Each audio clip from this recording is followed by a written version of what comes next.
Even the titles of books tell us, and I always refer to a new pair of glasses is a topic of it. The title tells us everything about the book. Also, Drop the Rock, about surrendering. So here we go. It says, Overeaters Anonymous, OA, offers us recovery from compulsive eating on 3 levels: physical, emotional, spiritual. The basis for stopping our compulsive eating behaviors and staying stopped is a spiritual growth. We achieve this by working the 12 steps and learning to live according to the principles underlying them. So they're talking about the 12 steps of principles about spirituality.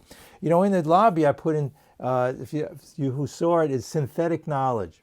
Let me read that from the doctor's opinion. I'll tell you why that topic also came up. And we'll also talk about, people say, I'm not absent, or having the guilt, shame, and remorse about what you did yesterday and not thinking you're worthy.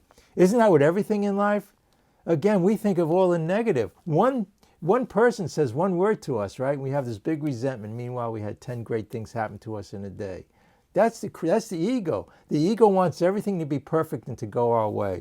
So we have a solution here, and it's called, well, actually, let me read from the doctor's opinion on Roman numeral 27. What does he say? We doctors realize for a long time that some form of moral psychology. Now here the doctor, Silkworth, didn't want to use the word spirituality, so he talked about moral psychology, was of urgent importance to alcoholics, and of course us compulsive overeaters or any other addiction we may have, but its application presented difficulties beyond our conception. Now listen to this.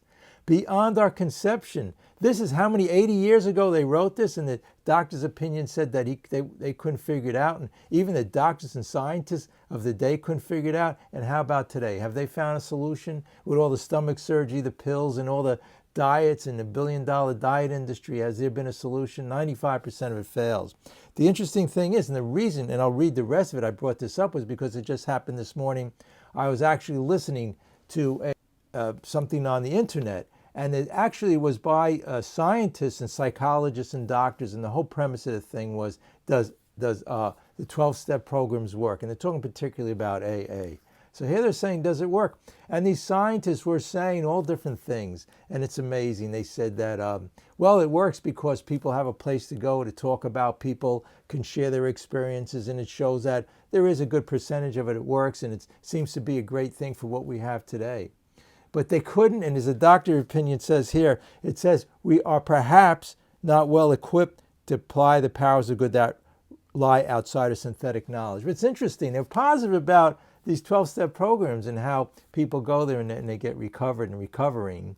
But they also couldn't quite use the word spirituality. How many times you heard scientists and psychologists talking? When have I ever heard? I read all of these psychology books, not the one time did they talk about spirituality.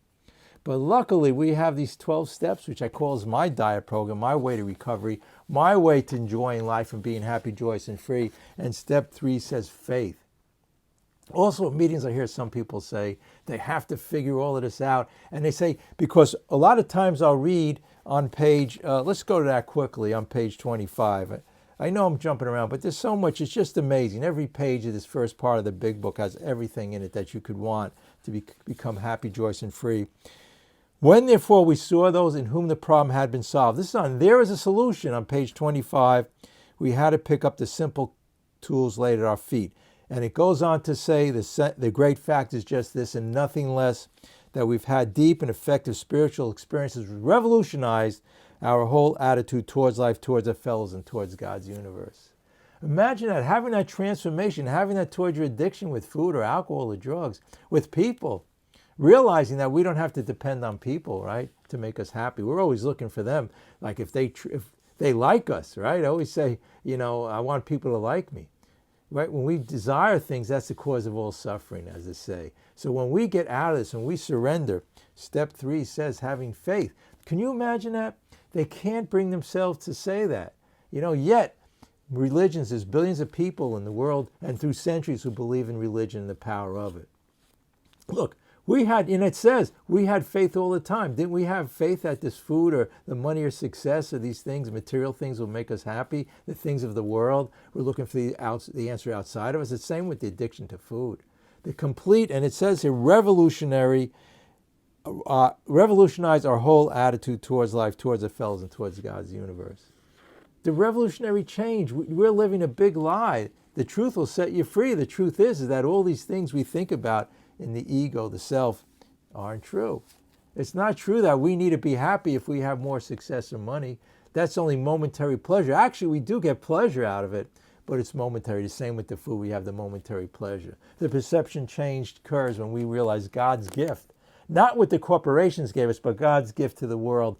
And, just the Garden of Eden. How about that? There we go. And it's amazing. If you want to look at it from even a scientific point of view, in here, there are more nutrients and micronutrients, thousands of them. When you get vitamins in the store, what do they have? Like 5, 10 vitamins in them. And, you can look at God's gift, here, whatever we have, any kind of fruit that we have or potato I have here.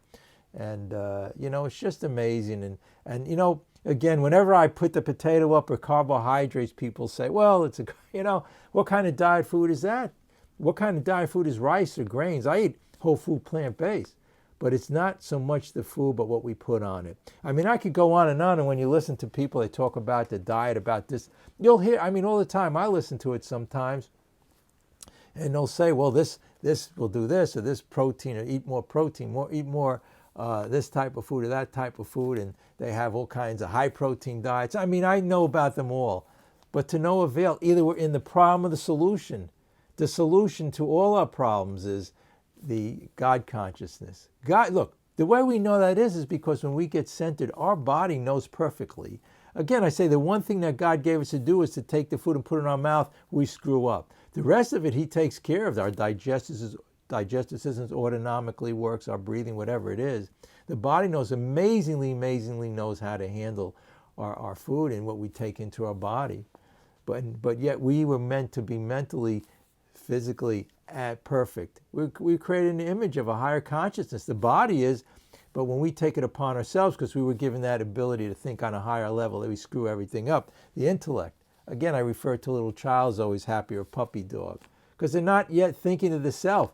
How come when we get older, we get more depressed and anxious? And when we were little children, we weren't. We're out there playing in the present. But we could reverse all of that, getting out of the thinking. It's thinking. And what does step 1 say? Going back to the steps, step 1 says we're powerless.